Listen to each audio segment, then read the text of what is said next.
Hello everybody, welcome back to my YouTube channel. It's your girl Feti's Journey. It's been a while, guys. If you're new here, please subscribe first.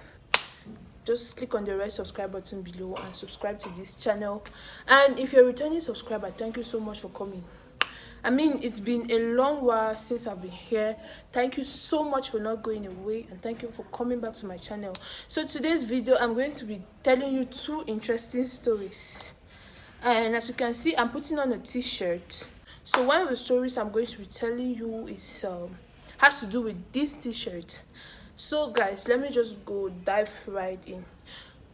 I'm going to be telling you how I dealt with post-breakup trauma, and at the same time how I dealt with self-esteem issues. This was a competition I won. I came out second in a public speaking competition, and normally I'm a very shy, very shy kind of girl. Many people who know me are even surprised I'm able to have a YouTube channel and to be able to talk fluently like this, because I always had this self-esteem problem since from childhood. I always felt I wasn't good enough, and that's why in any gathering I always try to go behind, because I didn't feel like I had anything to offer. So since childhood, I always had problems with my self-esteem up till sometime last year.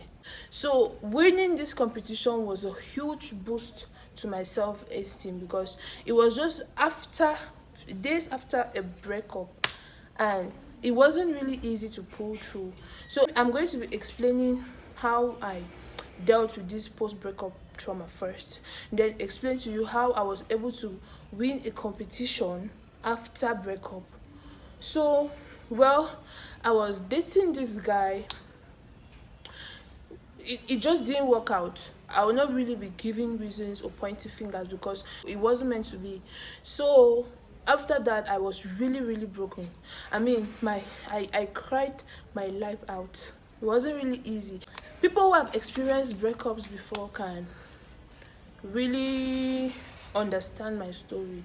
So guys, it wasn't easy, because this was the first breakup. I never had a breakup before, so this was really the first, and it was so painful. This also kind of lowered my self-esteem, because at some point I felt like there was no essence in doing anything. I mean, the breakup came at a point where I had already registered for this competition.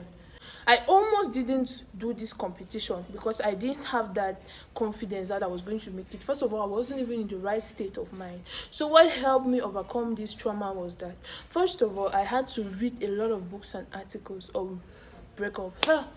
I read, all the time I was on Google reading. I came in contact with this amazing man. He's a medical doctor in Yaoundé. This guy gave me a book to read. After we spoke, I read that book. The first few chapters was amazing.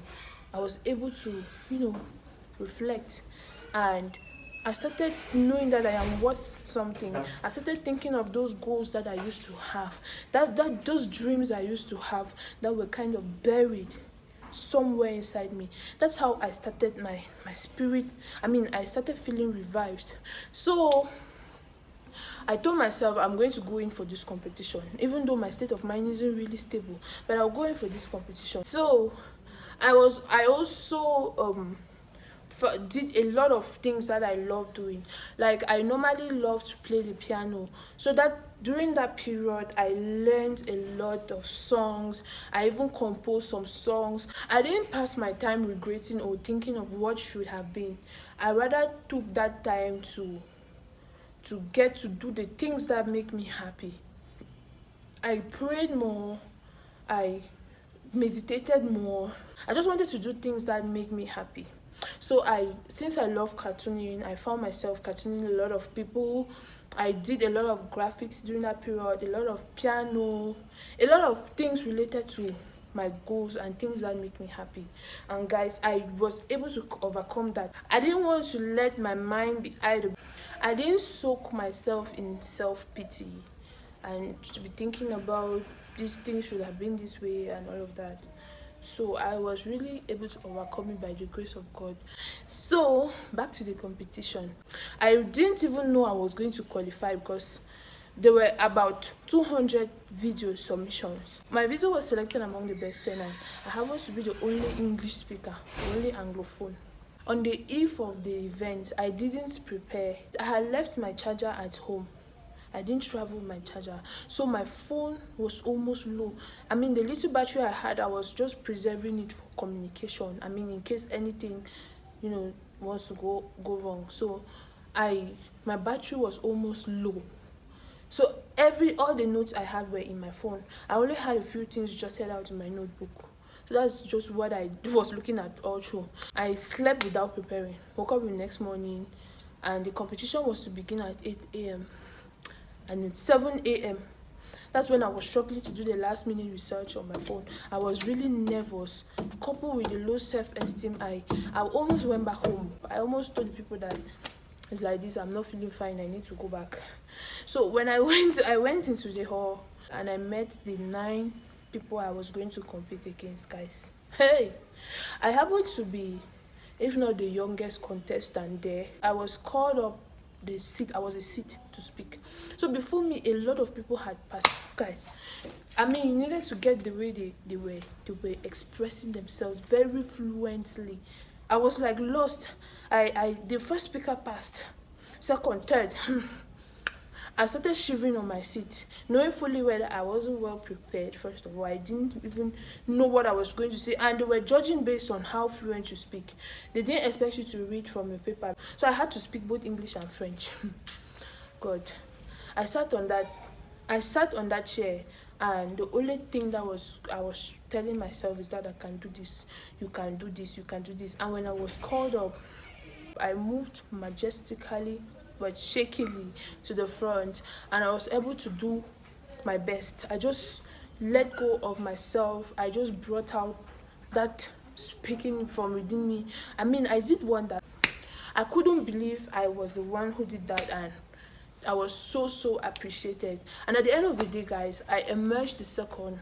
So the difference between I and the first guy was a 0.5, and that 0.5, I think at the beginning I was a little bit shaky. I didn't have that self-confidence, and I was stammering. So my fluency was a little bit low at the beginning. But guys, at the end of the day, I was so happy. I mean, I made it. I succeeded in that competition, and it totally changed my view about myself. And even after that competition, I met a lot of people who appreciated me, who encouraged me. I mean, I've met a lot of people who made me feel like I was worth something, who gave me that courage, that confidence, who helped me build that confidence. So guys, yeah, that's how I was able to deal with self-esteem problems. To anybody struggling with post-breakup trauma, I would just advise you, do the things you love doing. Get to have more time with your friends, with your family. I mean, get to discover new things. You can even get into research. You can write a song. You can go out and play a game and do anything that makes you happy. In less than no time, it's going to be all over. So right now, I'm really focused on building myself and building my self-confidence and making myself useful. So guys, thank you so much for listening to my long, short, boring, interesting story. And I hope you can draw the little lessons from it, and I hope you'll be able to apply them in your situations or help somebody. So if you haven't subscribed to this channel yet, please subscribe to this channel, and please make sure you come back here next time to watch other videos. Thank you so much. Bye bye.